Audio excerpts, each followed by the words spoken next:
Why, hello, everyone. Oh, look who it is. If it isn't Dr. No Show, No Call. No call, no show, Dr. Flo. Dr. Flo, no show. I am so sorry. I did issue my apology to my co-hosts and to all of Twitter. Yeah, I didn't even know. Okay, so I have been on vacation for a month. I love and that. I did not even know, like, you know how you miss something and you're like, wow, I'm missing this thing. Gosh, that sucks. I was so blissfully unaware that this was happening that it wasn't until I went to check my phone Tuesday morning and saw a series of missed calls and texts and other things, and I was like, oh, I missed the show. I fully love it. There was one point when we were talking about hey, Flo, you in? What's up? And Shannon's like, Flo hasn't responded to this thread in over a week. Yeah. But I was also when Flo, I knew that you were on vacation. And so it's when Flo goes on vacation, she goes on vacation. I didn't think it was weird that you hadn't responded, but I did think it was weird that you didn't show up to the show. So I was like, well, she's either she legit just forgot or hospital. She's in the hospital. Yeah. No, I did not even remember. I knew we said we were taking a month off, but in my mind, because I wasn't going back to work until the 18th, I had nothing I needed to do until the 18th or later. So I really thought I had on my calendar that this week was our first week back. And so I just put it on my calendar wrong. And then I was like, yep, I am free. And I was just untethered to any of my electronics. Good. I'm glad. And I hope you enjoyed your day. I did. We, of course, on our episode back that No Call, No Showed, every issue everything was Flo. Something that Flo is the centerpiece of intelligence on the show on. Correct. So we're discussing the new variant, right? And Flo is an epidemiologist. Yeah, my bad, y'all. Well, we're discussing AB 1400, healthcare for all in California, which Flo knows a little something about. Yeah. I'm sure Public Health Advocates it supports that.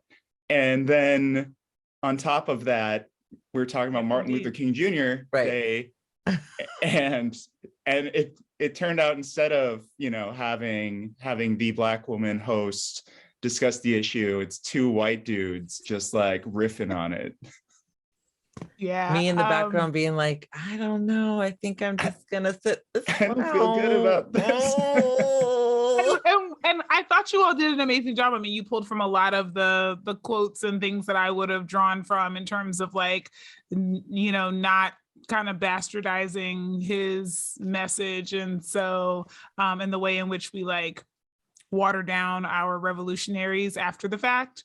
Yeah. So I think my contribution on Twitter was just that nobody would be more surprised that they have a national day of remembrance than Dr. King, where he should be resurrected, because he was an enemy of the state. People hated him more than they hate Black Lives Matter right now, and they killed him. So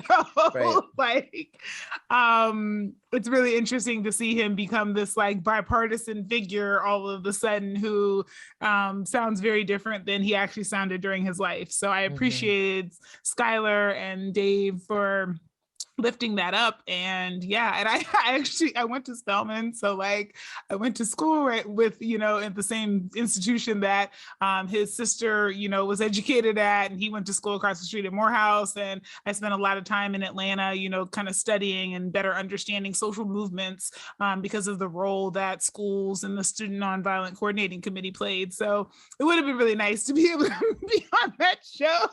And I just think that's special episode. Yep, the universe worked out. Yep.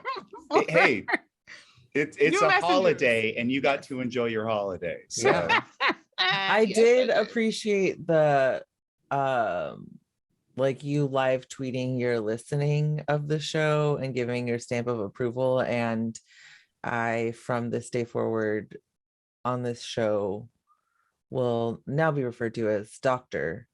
Dominguez Stevens, because obviously Mm. I and you know, Dr. And Dr. Kempa Kempa. here, and Dr. Henry, of course, he's not of here, course, but yeah. The world-renowned Dr. Henry. right. Yeah, who has administered the very first COVID vaccine Made in the long bathtub. before Pfizer or Moderna got emergency use authorization, although I don't know that his ever got any authorization. It got mine. Well, he's written extensively in the medical journal of restroom sciences. Oh, okay. All right. Interesting. And is that the place where soundly debunked publications go to live? Is that what happens like to the vaccine and autism study? Is that where it's published now too? Is that We're editing this part out. Spearheaded the work on bathtub vaccinations, and I think that we are all really lucky to have him as a part of the show. Also dining room table surgeries, because I was ready to go under the knife that one time. So it's true. He should really, his medical license clearly came out of Florida, and he should really consider continue doing this great work. Brings a new definition to house calls. But nothing against Florida, but they really do have a number of just like folks going rogue. Yeah, they in do. The medical field. That like, kid. So, the kid who kept practicing medicine, and they were like, "You're 14. Right. What are you doing? Please stop cutting into people, sir." Yes. Yeah, the great ivermectin state of Florida. Well, how about we start the show? Let's do it. Voices, the things they said. Voices, some from those dead. All the voices heard. Voices, things we say. Voices, they're in your head. All the voices heard. Hello, everyone. You have Kempa and Shannon. Wow. Yay! Real, I'm here. No Skylar today. We are discussing all things local politics and the 2022 elections. So Skylar is going to take this one out. But I'm excited for this one. First, I just want to check in with Flo. Like, you've been gone for a month. We missed you. How you doing? I'm doing well. I'm doing well. It's been a hard 2 years, and so I'm feeling good about being back, and I'm feeling pretty well rested. I'm a little, you know how you like leave and then you come back and you like notice all the things. So now I'm aware of just how much stuff is on my plate and trying to figure out how to make sure I maintain some healthy boundaries. So that's where I am. Yeah, I think that's amazing and great. And hopefully we can all do that as we move the show forward this year. Obviously, life is happening at a faster pace, and there are obligations because the world opened up again, whether we like it or not. And so here we are. But, you know, Shannon, we just had your 2-year anniversary. I don't know exactly what date, because we had you as a guest before in December of 2019, before we had you joined as a host, right? Yeah, I think I joined as a host. I was a guest in December, and then like 2 episodes later, I was a host. Yeah, I think so. And Flo, we had you on in March of 2020 saying, "Hey, what's this new coronavirus thing? Let's talk about it." And and then the week after that, we basically said, I was like, "Hey, none of us are going anywhere. You want to just like be a host with us as well during this?" And she said, "Okay." Yeah. So I'm looking forward to that. Like, you know, everyone's had their, or 3 of us have had our 2-year anniversary. Flo's about to have hers in March. And is there cake? No cake. We can do cake. Is there tequila? Maybe tequila. I like cake and tequila if that combo is available. Okay. I like nachos. Okay. We can do nachos, cake, and tequila. I love it. Great. Let's do it. Okay, let's do it. All right. See you all in March for that. Mark your calendars. Yeah. We got a lot to cover today, though. Yeah, we do. And it's been a while, interestingly, since we've had to sort of discuss electoralism, who's racing who for what. We've touched on it, of course, as people have thrown their hat in the ring for different offices in 2022, but now the pictures are starting to come clearer. Redistricting is over. It's the time where we're going to start seeing the city council races really start to heat up, as well as our county board of soups, as well as our district attorney, our sheriff, and then our congressional, senate, and assembly seats. It's all happening. And as the year 2022 starts, you only have until June? So that's 5.5 months, give or take, until the primaries. And if it's only 2 people running, one of those 2 people is going to win fully outright in the primary, because we have basically we have a top 2 system. But if you win outright in the primary election, like Katie Valenzuela did against Steve Hansen, then you are the elect for that position for forever, for like 8 months. So let's start with, who wants to talk about the piece, a pretty good piece that Yousef wrote in the Bee last week? I'll jump in. So Yousef wrote a piece about, a more recent city council meeting and sort of the exasperation that Mayor Steinberg has been feeling around progress on things. He has a few, I think, central points in this, the first of which is to say, our governance structure is broken, and that part of the reason why there's not more progress made is that, and that the other part of it is, of course, looking at the people, right? So the people in the structure. And he also has an argument that in addition to having a broken structure, we also don't necessarily have the right people in place to be able to push on things. Interestingly enough, I feel like part of his argument for why some of the people are not the best to do the work is because they have aspirations for higher office, and therefore that makes them a little more conservative, which I don't know that I necessarily agree with that as the primary reason why this is problematic, or the primary reason why they are more conservative. I think it's a worldview and values that are being represented accurately. That is why they are that way. The council members he's talking about in particular are Angelique Ashby of District 1, who's running for state senate, and Correct. Eric Guerra of District 6, who was running for that seat, but now that redistricting came out, he has found there's this new assembly seat that kind of he thinks has his name on it. So yes. District 10, he will be running for that. Keep going, sorry. Yes, so those are the 2 he's identified as, like, he thinks, that's part of the problem. And then he didn't really go into as much detail about why the others are problematic, but talked about, Rick Jennings in District 7, who is running unopposed, and maybe that would give him a little more courage to be a little more bold on things. And then kind of just goes through some of the other races that are happening in terms of, the mayor, not running for his seat and that being up in 2024, and then Jay Chenier not running again for his seat and his seat being up this year. And of course, this is the year where all of the odd numbered city council districts, so 1, 3, 5, and 7 are up for election anyway.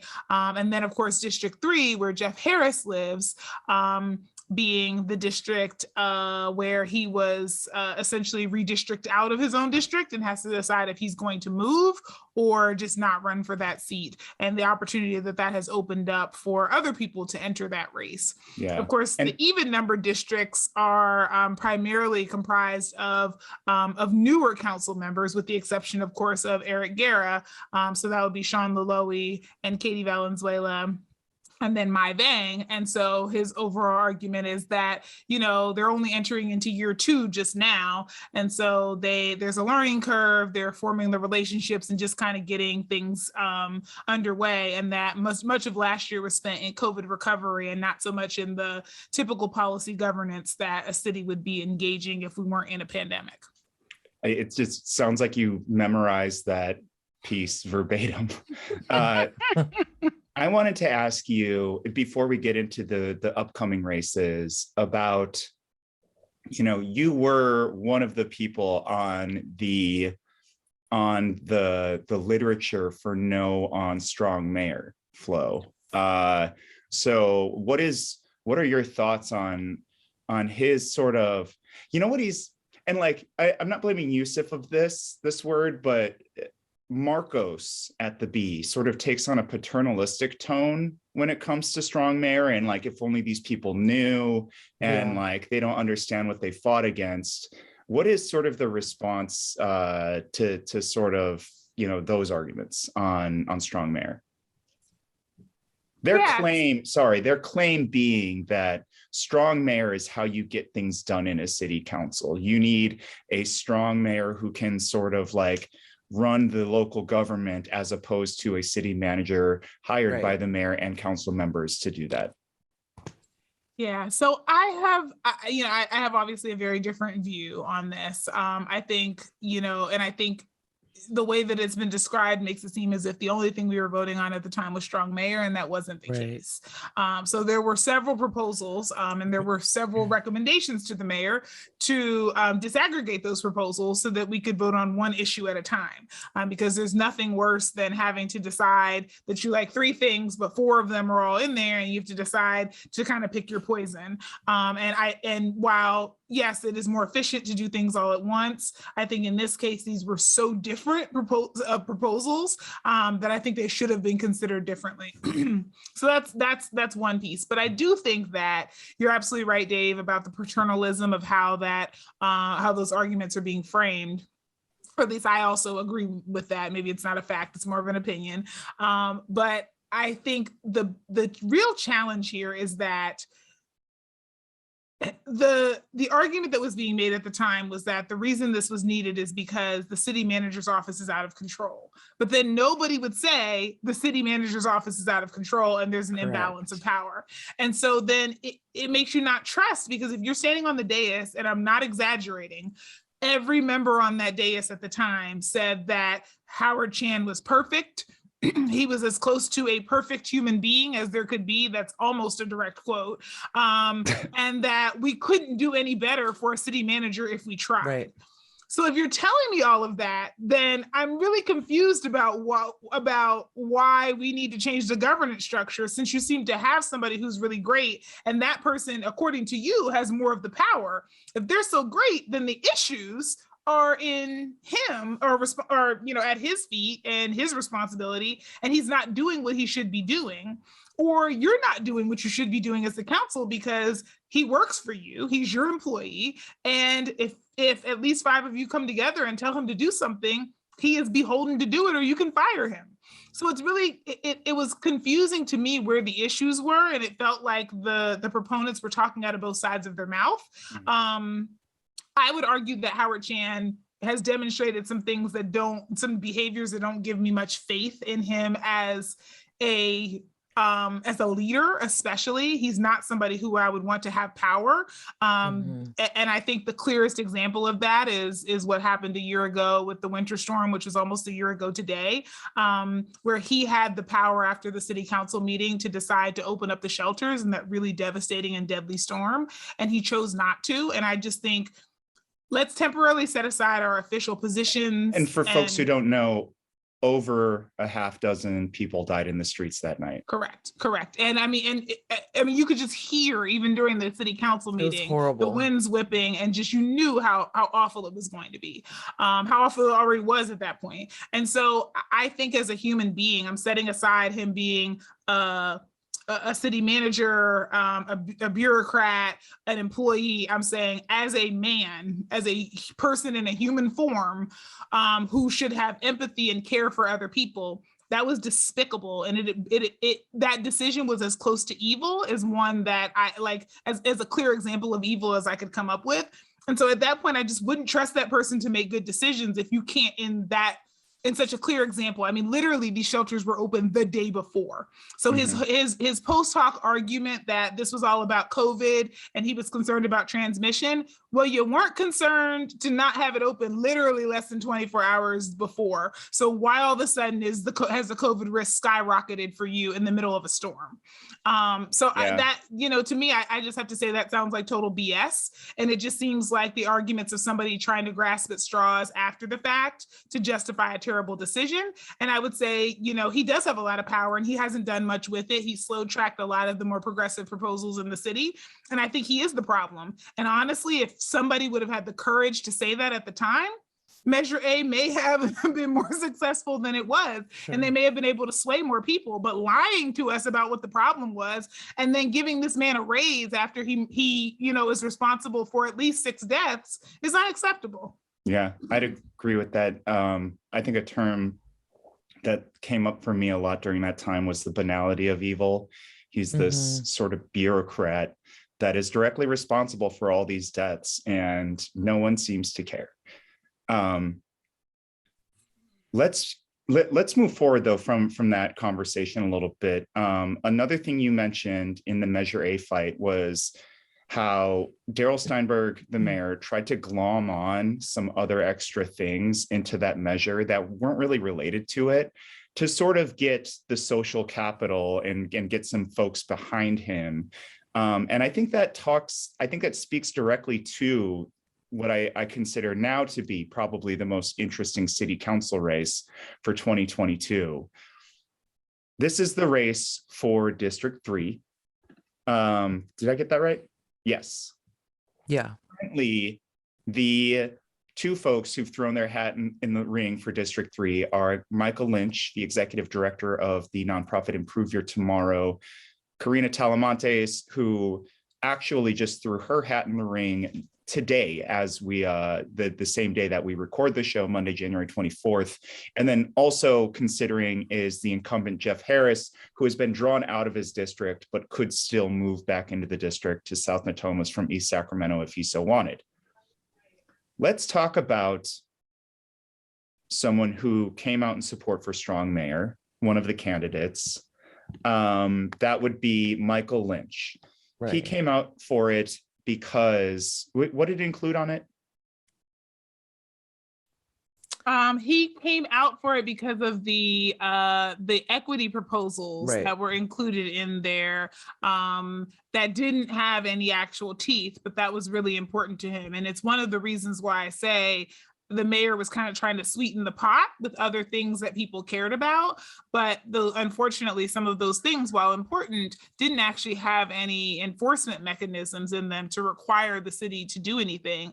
And that made it a little less sweetening and a little less worth taking this risk, in my estimation. But he came out in support of it because of the work that he does with in Improve Your Tomorrow, and the importance of that work. And as part of committees that were developing those proposals and pushing the city to do those things independently of a governance change, I understand why they were appealing. Right. And so Michael was he sort of Improve Your Tomorrow it sort of meets kids in situations that don't have like the best outcomes, right? Societal outcomes where there are determinants. Flo, we've talked a lot with you as a public health professional on that sort of thing, and how we can actually create better outcomes for children if we start to take away some of these determinants. That's kind of the work that Michael is trying to do with his nonprofit. And 99% of his scholars graduate from high school, and I think it's something like over 80% of them attend college. And that's really what the program is intended to be, a pipeline for those students who, maybe first generation or at risk of not being able to pursue higher education because of the constraints that exist in terms of our institutions. Okay. Now, he put his hat in the ring a few weeks ago. He got the endorsement of, who does he have behind him? Do we know if he has the mayor behind him? I don't actually No, know. I don't think he does. Okay. I know, you know, Chet Hewitt, the president and CEO of Sierra Health Foundation, was quoted in the article in The Observer about him. It doesn't, however, say that it was an endorsement of him. It just is a really nice and effusive quote about his accomplishments and his dedication. And that likely has a lot to do with the fact that no one knows if the current incumbent is going to run again, which might affect people's decision-making here. Though the incumbent Jeff Harris has told the Bee that he doesn't want to move, right? But is that just like a play? Is that him being sly? Did he say that to the Bee? I don't know if I read that. He said it in some article right after the districting.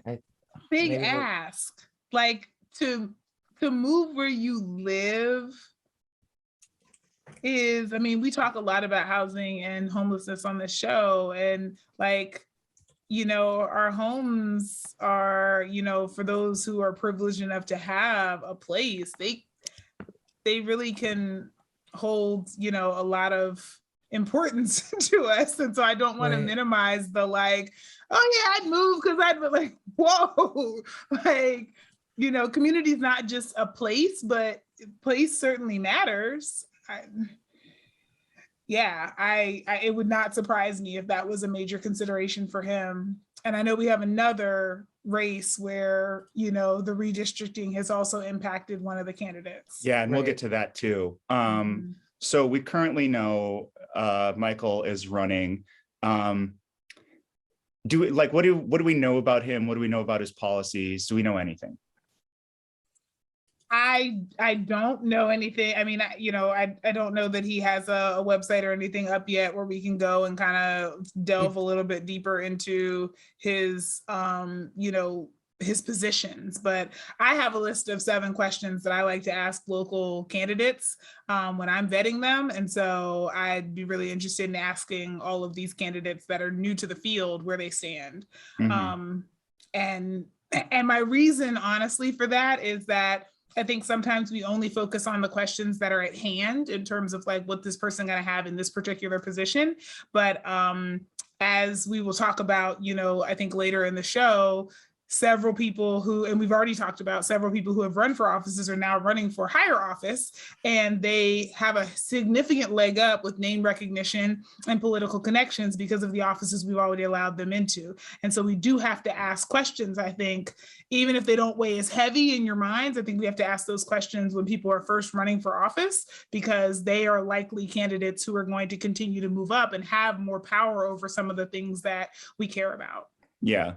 I think movement-minded folks have to ask questions that are like, here is the line. Totally. Do you cross this line or not? Right? Sunrise movement, they can actually like say, like, this is a thing we need people to support, like a Green New Deal or something. Do you support it fully? And, their endorsement can rely on that. Similar things with like, folks in the movement for Black Lives, Anti-Police Terror Project, Politicore, Sacramento, like they can say like, okay, like, where are you on defunding the police? Will you or will you not sign this pledge to not take cop money? And I think those are the lines that I think the movement can sort of start to write out, to say, do we put our time and money into this person, or do we even like, we don't have to do either of that either, because there's a lot of movement-minded stuff to do as well. And so like that's sort of the jockeying that has to happen, I think, with these local politicians.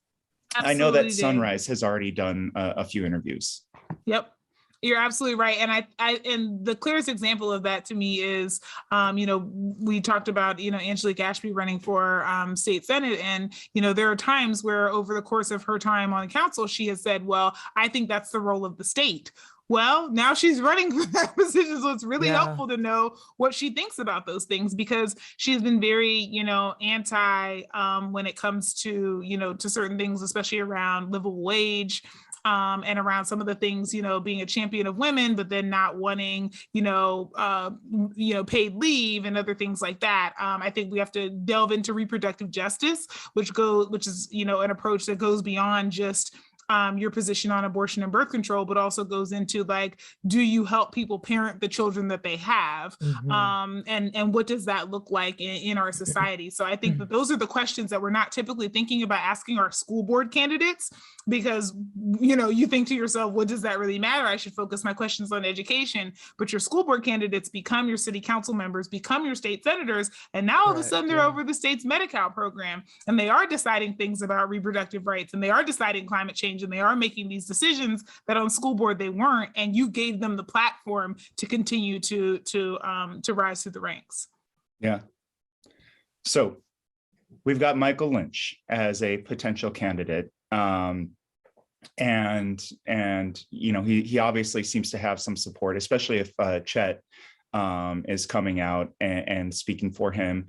The other person we have is Karina Talamantes. Now it's interesting too, because they're just threw their hats in the ring, so we don't get to see who's giving them money for months from now, because we just don't know what their campaign war chest looks like. The filing doesn't happen for a little while, so we don't know much about who's paying for whom. That's why I was saying, like, here's what I know about Mike. Like, he's the ED of this nonprofit. He came out in support of Strong Mayor. The people and the progs are a little concerned about that. People who've worked with him at the state capitol say that they like his work in police reform. Now that doesn't mean he wants to defund the police. And he actually kind of tiptoed around in some interviews saying that police are needed. But like, he has done work in police reform, as well as people saying that he's done good work in sort of, improving material outcomes for children in underrepresented communities. Karina, I've been told, is historically a Bernie supporter, right? So for progs, like, that's a good thing in her cap. Possibly a social democrat, who knows if further than that. Beyond that, though, the other thing I know about her is that she is the chief of staff for Angelique Ashby, who, Flo, we were just talking about, who is the District 1 city council member, has been for nearly a decade, and who, for folks who weren't fighting the fights more than 2 years ago, or, she came out strong against unhoused folks, right? She came out strong on some pretty conservative platforms in ways that I think surprised a lot of folks. So anything she's doing now that sort of paints herself as progressive, this is a fairly new occurrence. This is within the last year or so. And so I can see that being a concern for folks too, looking at Karina and being like, well, you're a burner, but you run the administration of somebody who's fairly conservative on city council. She also has endorsements from, by quick count on her website. And I didn't scroll all the way to the end. She's got 5 people on the current city council who have endorsed her.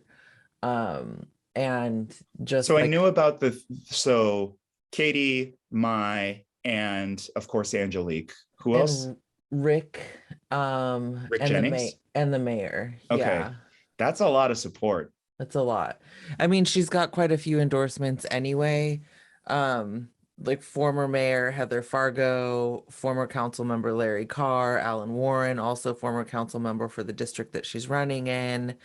So she's got quite a few people who have endorsed her. Dr. Richard Pan, who is a senator, also not surprising because Richard Pan has also endorsed Angelique Ashby, who Karina is the chief of staff for Ashby's office. Mm-hmm. Phil Cerna, Patrick Kennedy, these are Sacramento County Board of Supervisors folks. And then she's got some organizational endorsements from the Sacramento County Young Democrats and SMART, which is the International Association of Sheet Metal, Air, Rail, and Transportation Workers Local 104. Yeah. So she's got the establishment behind her. Right. And that's how politics historically in Sacramento has worked, right? It's you scratch my back, I scratch yours. You know, you endorse me, I'll endorse you, even if they don't fully align on some issues. Again, I think it comes down to the movement-minded folks saying, like, here are our questions. Flo has 7 questions, right? And really finding out where folks fall on that and support them if they do, right? Or if they don't, if they're not able to answer it to folks' liking, your time and your resources are limited, so you don't have to do that. Yeah. So I think that's one of the most interesting races, because this district just kind of came out of nowhere, and it blew wide open when District 3 cut East Sacramento out, and now Jeff Harris, praise the Lord, lives in Katie Valenzuela's district. But I'm really interested to follow where that one goes. Any more thoughts on this? We got to move on to the next one, probably. No, I'm ready. Well, I think we'll have more to say on this later, but okay. As an overview, I think it's good. Let's blast through to the next one. Well, okay. The next race, I sort of placed these in order of like interest to me. This one was really the most interesting race. It was to me too. District 5, until Shannon got kicked out. Got kicked out of the district. This is the Oak Park area, and then it sort of snakes down to parts of South Sacramento. It used to include Shannon's neighborhood as well. And this is currently Jay Chenier's district. Jay will not be running again. And so he has sort of pointed to as his, you know, next at the dais that he would like to see there, a Kendra Macias Reed. And she will be running against Katie Maple. So Kendra Macias Reed she runs a construction company. I believe didn't she work on the mayor's campaign in 2016 as well? I think I saw that on her LinkedIn. I think that's right. Yeah. Okay. And there is one other thing I wrote about her in our little intro. She's a city planning commissioner as well, right? She is running against Katie Maple. Katie has really sort of come to a public forefront as a homeless advocate during the COVID crisis. Right. But before that, she spent a lot of time at the state capitol. She currently does cannabis advocacy with a group called, what is it, Perfect Union, something like that? Yep. Perfect Union, yep. And so their race is really interesting.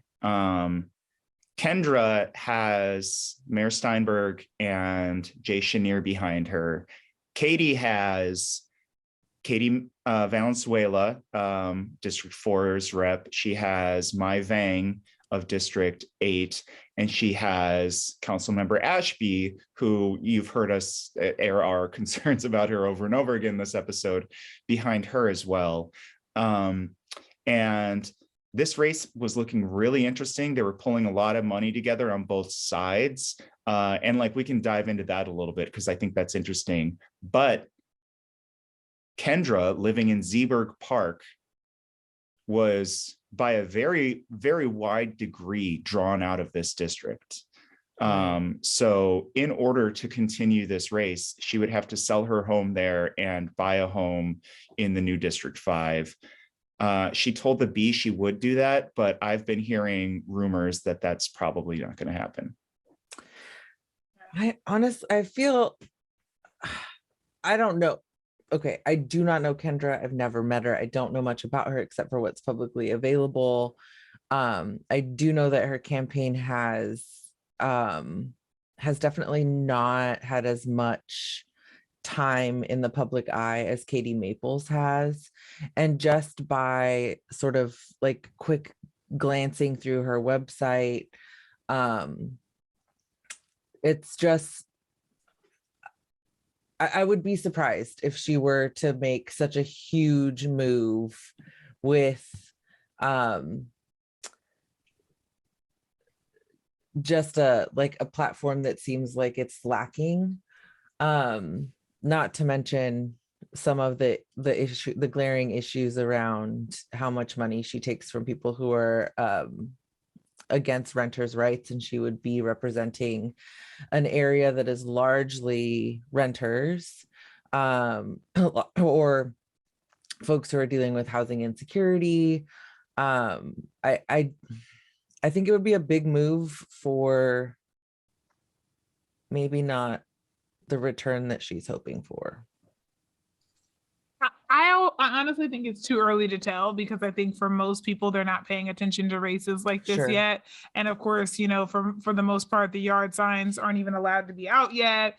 And the major parts of the campaign where people start paying attention haven't happened. So it's really mostly just been the fundraising and the kind of like trying to get your industry support on board. I don't know where we are in terms of, you know, the Dave has put together some spreadsheets going over who's contributed, but and so I know that that they may not be complete. They both may not be complete, but they're only a few $1,000s off in terms of their fundraising, at least what's being shown. So I don't know that this race is as far apart as it may appear. Sure.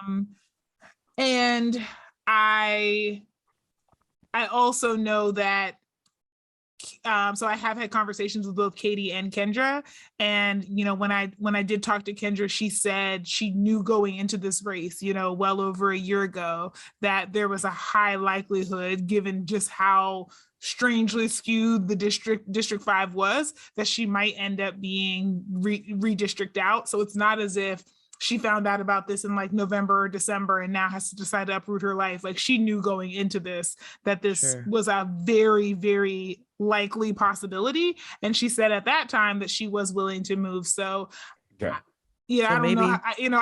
I mean, I can't speculate any further than you, but I just, you know, want to say like, this is not news to her.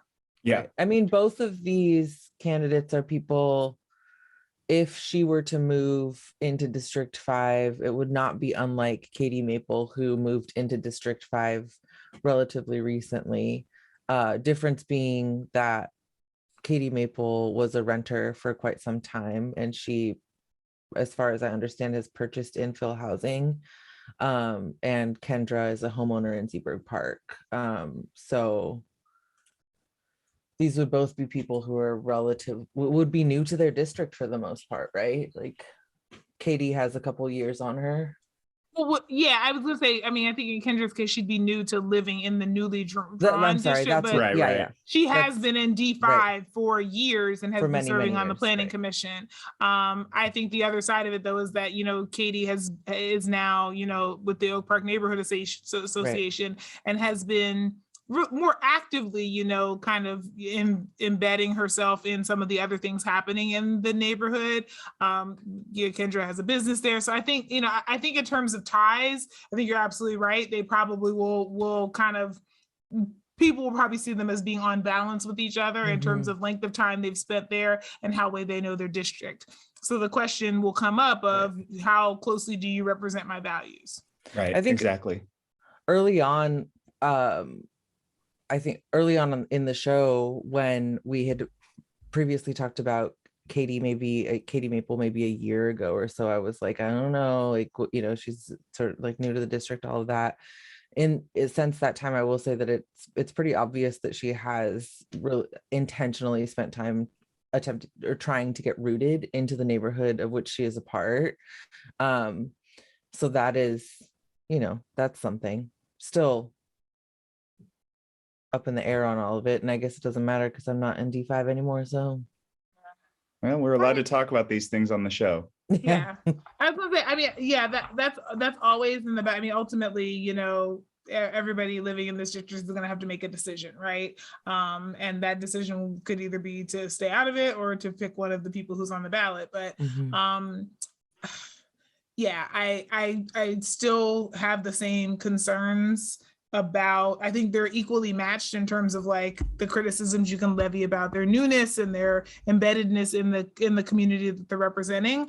And I definitely have questions, you know, especially I raised these questions before about Katie Maple in terms of just like, when you're new to a space, is the first thing you do deciding to represent the people while you're also trying to embed yourself in there? Or do you come and learn the neighborhood first before you choose to run? So, you know, the question that's always in the back of my mind is why now? And I certainly know that Jay not running makes this, you know, a field that's wide open, and that's a good time to get in, because running against an incumbent is often, if not always, hard.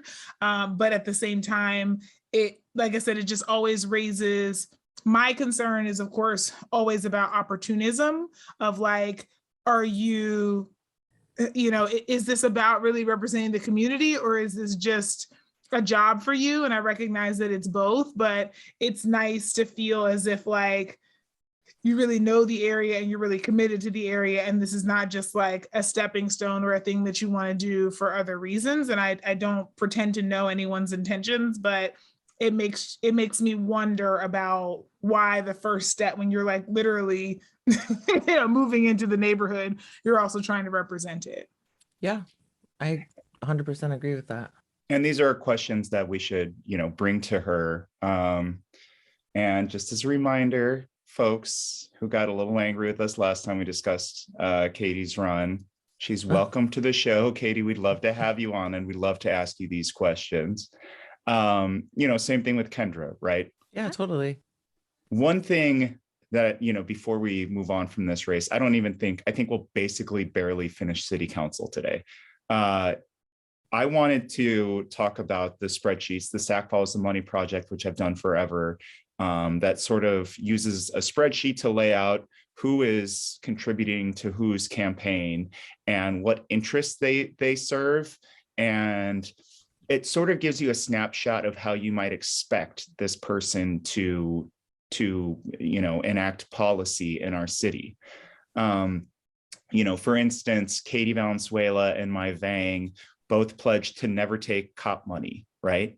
And so now we know that we have them on the people's side when it comes to, you know, not continuing to militarize our police force, even though the rest of the rest of city council just falls over themselves for cops right now. At least we have Katie and Mai on our side in that topic, right?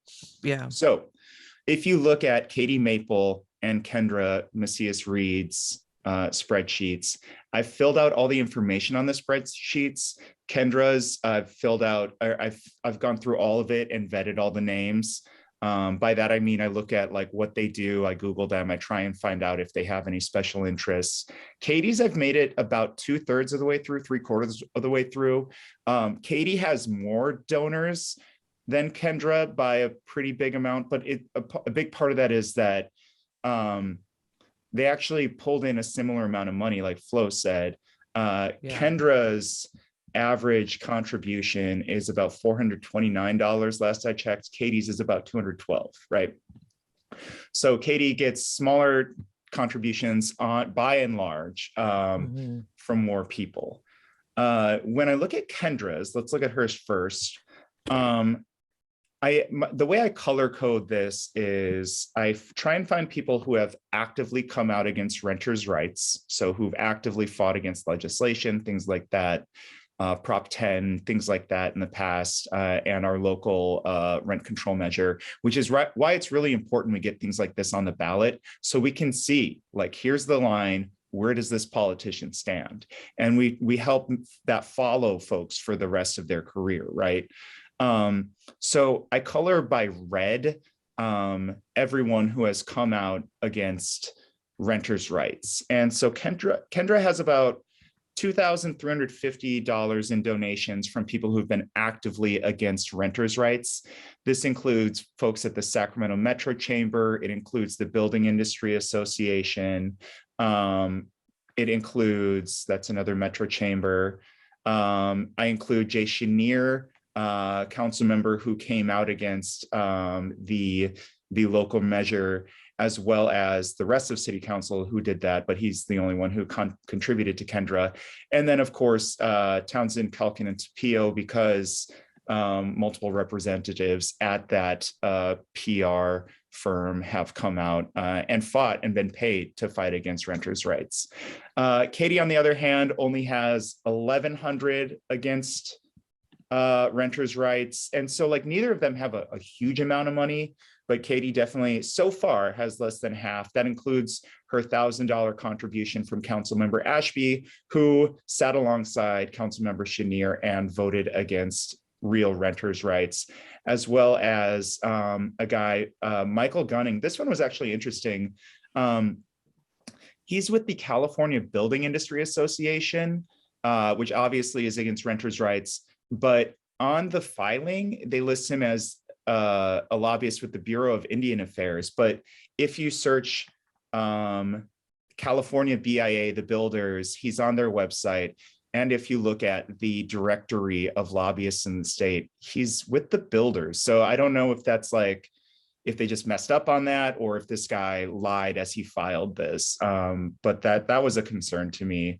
And then when it comes to the people who might be against renters' rights, now this is going to be your developers, your landlords, your construction companies who historically come out over and over again against renters' rights. Kendra has about $4,700 in contributions from developers and folks like that. Now, that's not to say they will definitely be against renters' rights. There's actually on Katie's, and Katie only has 1,400 so far. I'm only 3/4 of the way through hers, of folks against potentially against renters' rights. But that's not to say this is perfect. There was actually a real estate agent on Katie's who I recognized the name. I recognize this as a movement-oriented person. And when I checked, they had actually fought hard for real renters' rights. So I removed that from that potential orange space.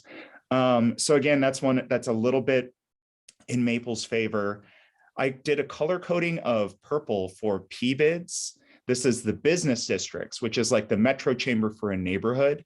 Kendra had multiple PBID contributions, and I wanted to highlight them because they're very conservative. They're very anti-homeless in what they try and make happen against the unhoused folks in their districts.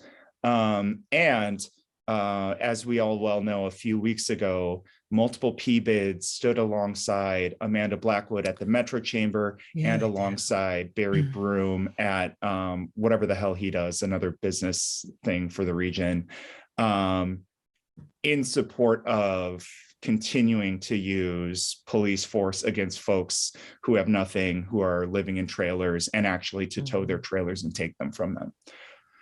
So yeah, Kendra, and Barry Broom is with the Greater Sacramento Economic Council, GSEC. Yeah, yes. Thank you.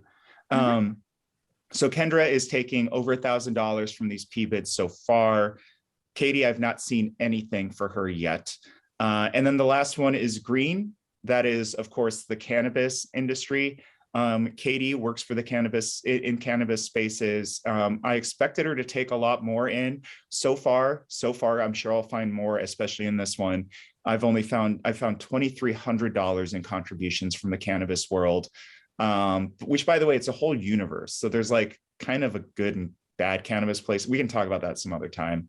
Kendra took only from one contributor in the cannabis industry, but it was almost as much as what Maple took in, which is why the amount a person takes from these industries from each person kind of, it affects things.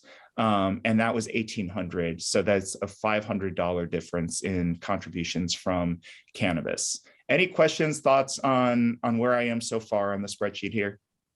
No, I thought it was really interesting. I had the same actual flag that I had done for Michael Gunning, because I was like, wait, this says on one part it said like he was with the building industry, and the other side it said Indian Affairs. So I had the exact same flag, and I'm glad you brought that up, because I was like, huh? And I had done the same Google and was like, I don't I don't see anything about this, so I'm a little bit confused. My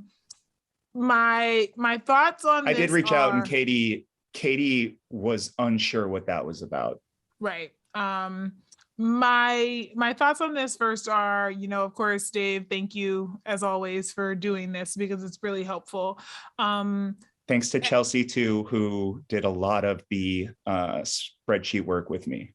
Thanks, Chelsea. We really appreciate you. And same. Yeah, when I look at some of them, right, it's, I'm looking at, people who have given dollars who are like in the real estate industry, and it's just like, it's not even a red flag. It's just like a yellow flag of like, hey, what might this be about? Because I don't know where you're going to fall on things. And so what I really appreciate about this, and I think others, who will have an opportunity to see it will appreciate, is like the red is like, we know where you stand on this. And then the orange just being like, hey, we're flagging this as a point of inquiry, but we don't actually know that this necessarily means something good or bad. And the same thing being true for the cannabis industry. But by the way, if you're an orange person and you were like, we're trying to pass Prop 10 or something, reach out to me, show me that proof, and I will remove you from that color code. Yeah. So, so the idea here is to flag the types of issues that get raised that we might care about, and the types of people who are invested enough in who gets this seat that they may then reach out and do some lobbying in the future, and they may call in chits, and they may have a relationship, right? So that's really what we're interested in. I do think it's not surprising to me that Katie has more contributions but smaller amounts, and that Kendra has larger contributions. Kendra is in the business world and with the PBIDs, and does a lot of work with her construction company. So I think right now what we're seeing at this stage of the election is just who's in your network, right?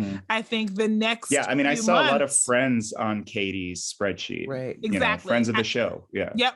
And I think the next few months is when it's going to morph into, okay, now I'm paying attention to this, and the races are heating up, and you're getting beyond just your immediate circle of influence into who thinks they have a vested political interest. So I don't want to say I'm less concerned about this right now, but this feels like the network of supporters or the network of people who know you, some of whom may, and I know this happens a lot, and it's always very frustrating to me, people who are giving you money even though they don't agree with you because they know you, right? And this is more of the relationship piece. And so that's the other part that's hard to know, because sometimes you have people who vehemently disagree with you, but are like, I've known you since you were 7, I'll give you $100. And now you have this person on your list who's like, like, why on earth would this person, what is the signal? And it's honestly just, she was good friends with my grandpa or whatever, which is why you want a large sample to pick from, right? Exactly. Katie Valenzuela had one real estate person who gave her $250, but that didn't mean she was like in the pocket, right? Right. And I think the rest of hers was pretty clean from anyone who might be against renters' rights. We got to move on. We're almost done with the show. Gosh, yeah, So real quick, District 1.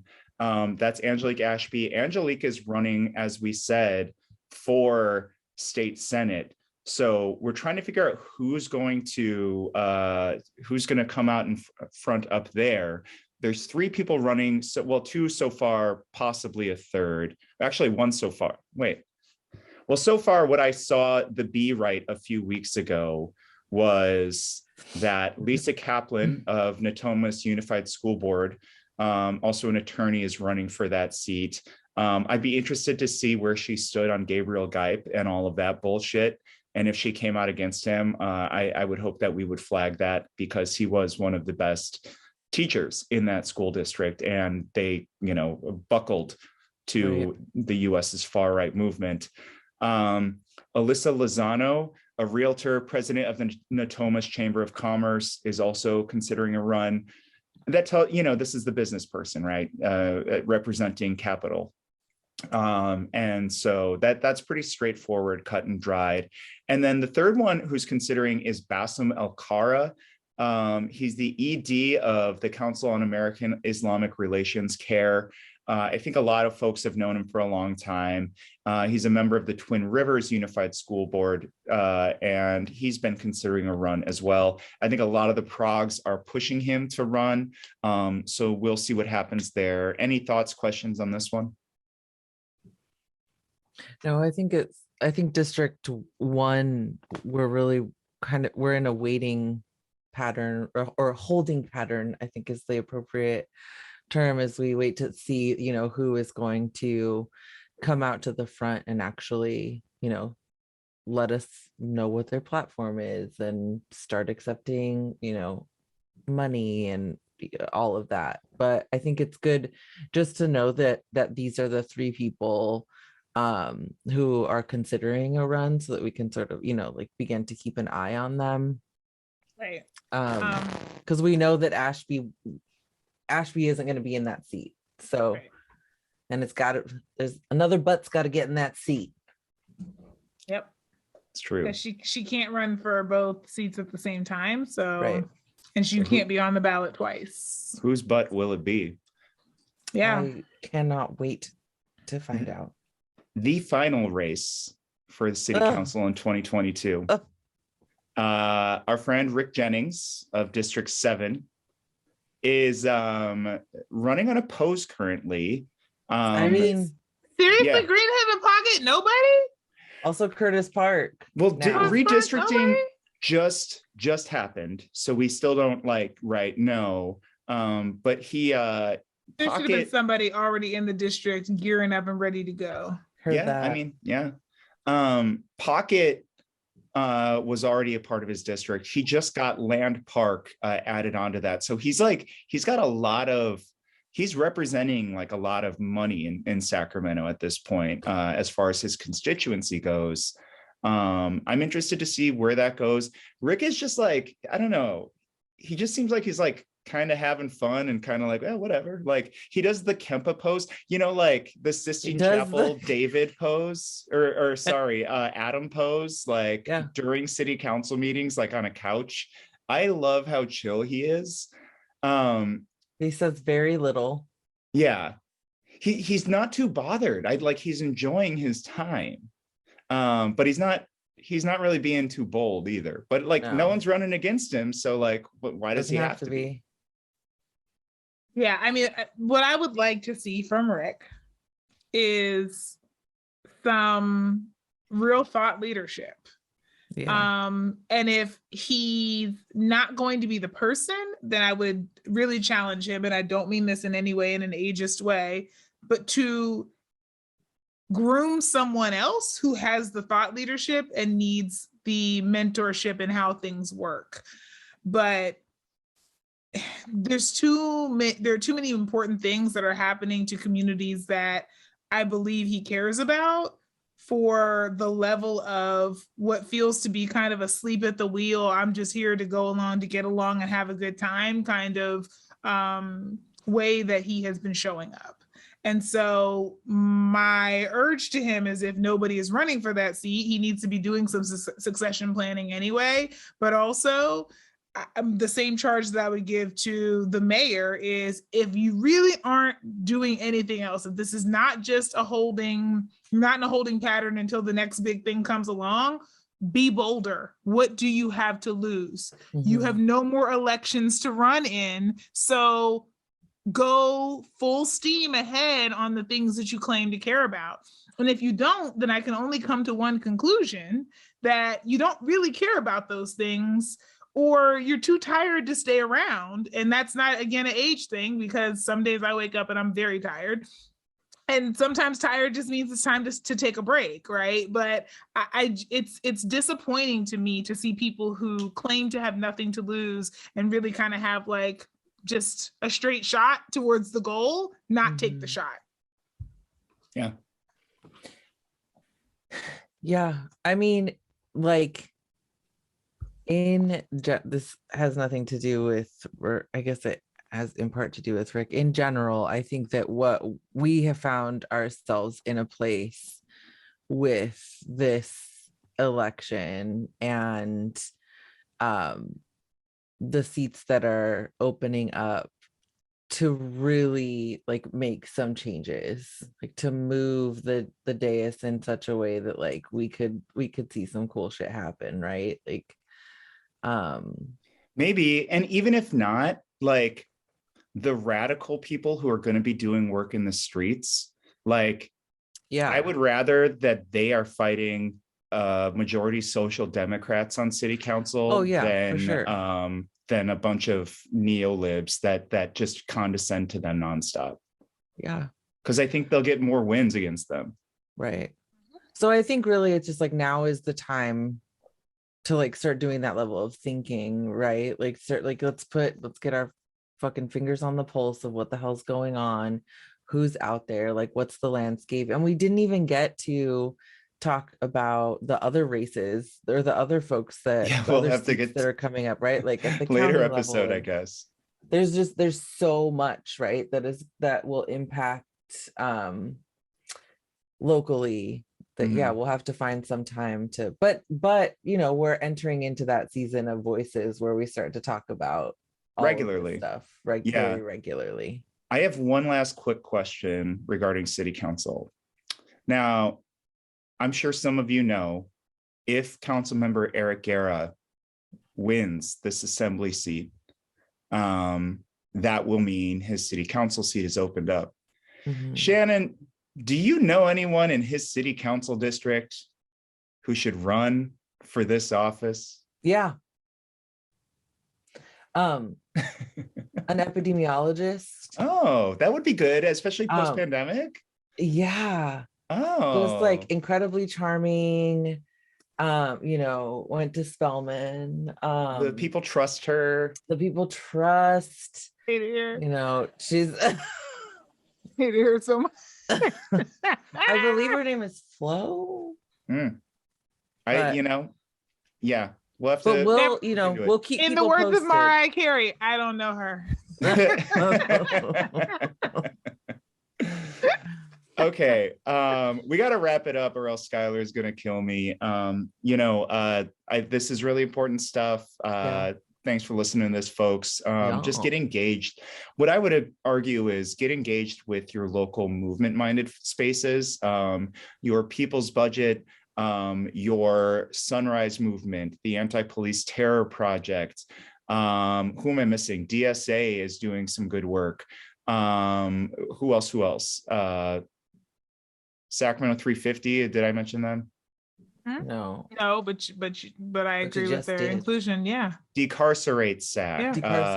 Yeah. All of these folks, some of them are into electoralism considering folks, some of them not so much, but that's really how you get it done with stuff like this. And then just the final thing is, you know how to find us on the socials. You can Google Voices River City. If you want to support us, and we really, really appreciate the support. It helps keep our subscriptions up, all these other things. Patreon.com/Voices River City. In the meantime, let's just go enjoy our week. We'll see you next week. Let's do it. I'm going to try to enjoy my week. All right. Well, as Shannon likes to say, bye-bye.